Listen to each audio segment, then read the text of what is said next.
think people are really trying to think and consider and evaluate, is this paradigm of care that we have embraced with such fervor, is it really working for our societies? Is it working for Irish society? Is it working for Icelandic society, the UK and the US? And that's really what I'm going to talk about, and that's what I address in this new book, Anatomy of an Epidemic, is really meant to investigate that. Is this paradigm of care working for us? And that's what I'm going to talk about tonight.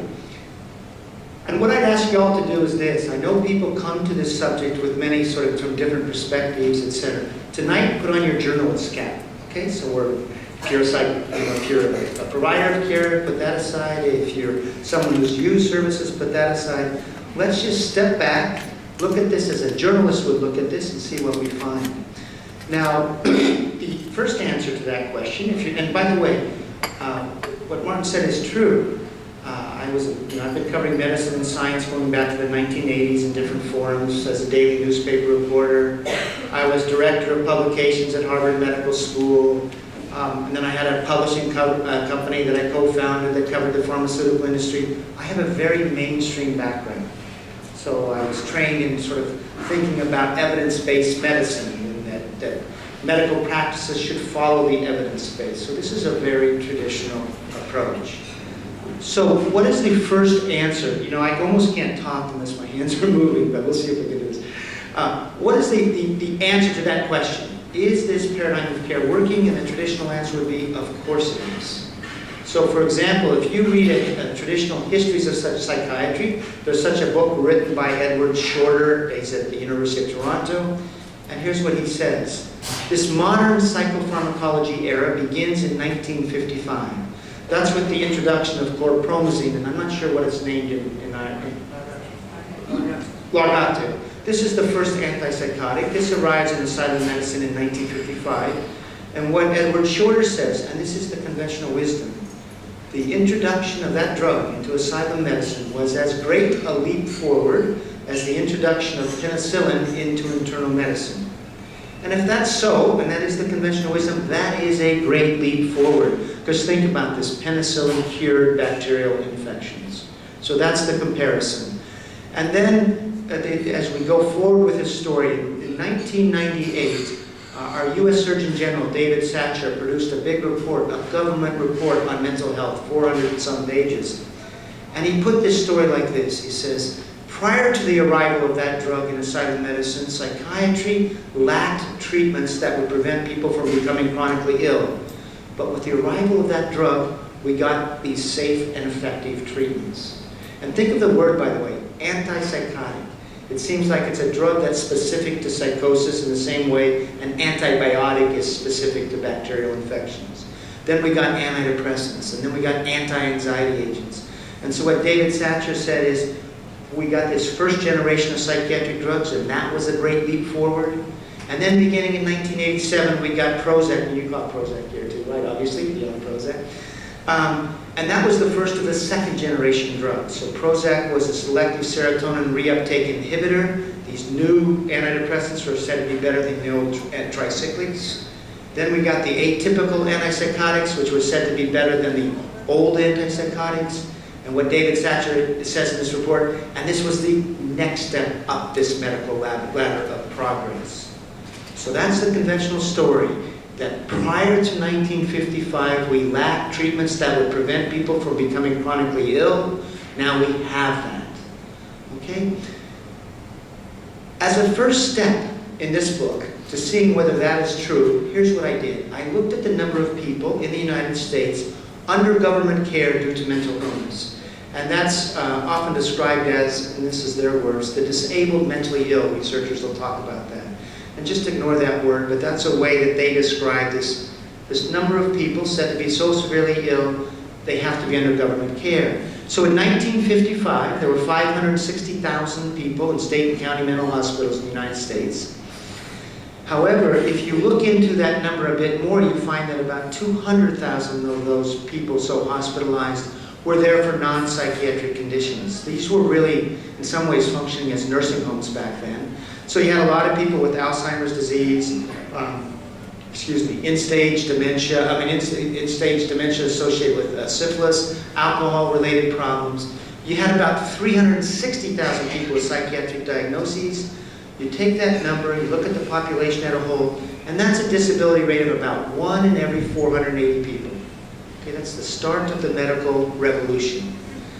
All right, then what we did in the United States, and you did it here later than we did in the United States, is we decided as a country we're going to empty the mental hospitals and we're going to begin to take care of the severely mentally ill in the community. And what we did is we set up a social system where they could receive payments, and these are SSI and SSDI payments, they're Social Security payments. And so what other researchers have done in order to track this sort of number of disabled mentally ill in our societies, they said, okay, 1955 was the hospitalized mentally ill, then we deinstitutionalized. Now you have to look at the people on SSI or SSDI and declared eligible because of a mental illness, okay? It's not the whole group, it's just those with this particular category. So by 1987, that had grown to 1.25 million. So we went from 360,000 people to 1.25 million. And that was a disability rate at around 1 in 180. So we went from 1 in 480 to 1 in 180. Now, people might say, you're comparing apples to oranges, that's a different metric. From 1987 forward, and 1987, by the way, is the year Prozac arrives in the market. So this is the beginning of the second generation era. Now we're going to look at the same metrics. From 1987 to 2007 in the United States, the number of people on disability rose to more than 4 million. So it tripled. And now our disability rate is around 1 in 75. Now look around this room. How many people in this room? I don't know, 200 people, roughly? This is about 6 hours of people in the United States going on disability.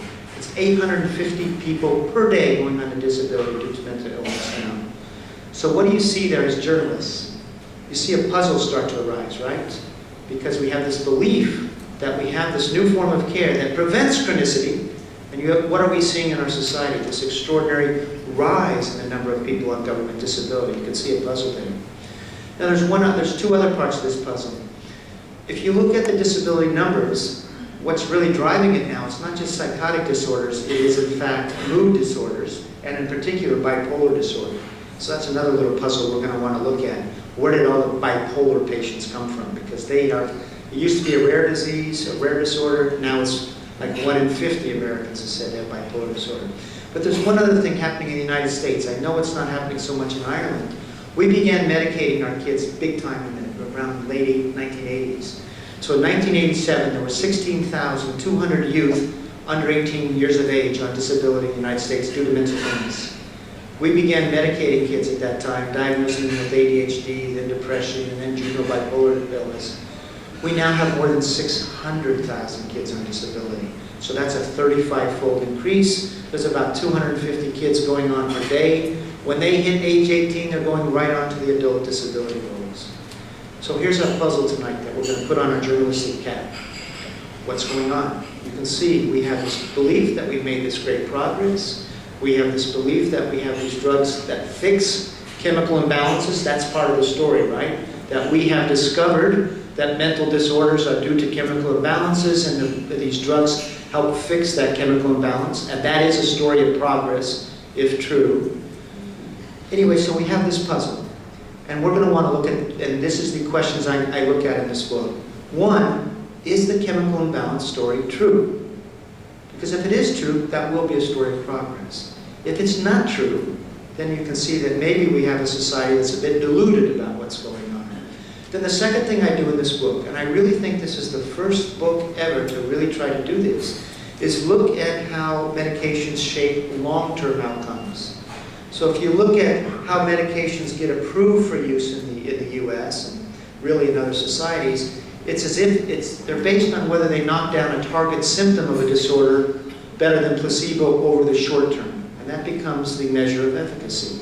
What I'm trying to see here in this book is, okay, fine, but how does it shape lives over the long term?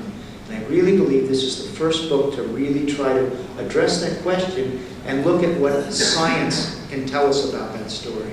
And I do that in the book for schizophrenia, anxiety, depression, and bipolar disorder as well.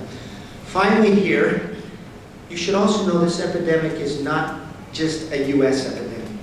So for example, Iceland, where I was a little more than a week ago, they really embraced antidepressants beginning in the mid-1990s. And Iceland, by the way, has now overtaken the United States in medicating kids for ADHD, so we're not number one in everything on the child medicating.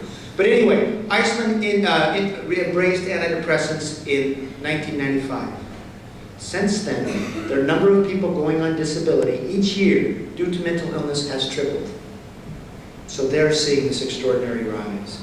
The UK, they charted their numbers of days of incapacity due to mental behaviors, mental illness. From 1985 to 1995, that almost tripled in the UK. You see, if you go to Australia's number,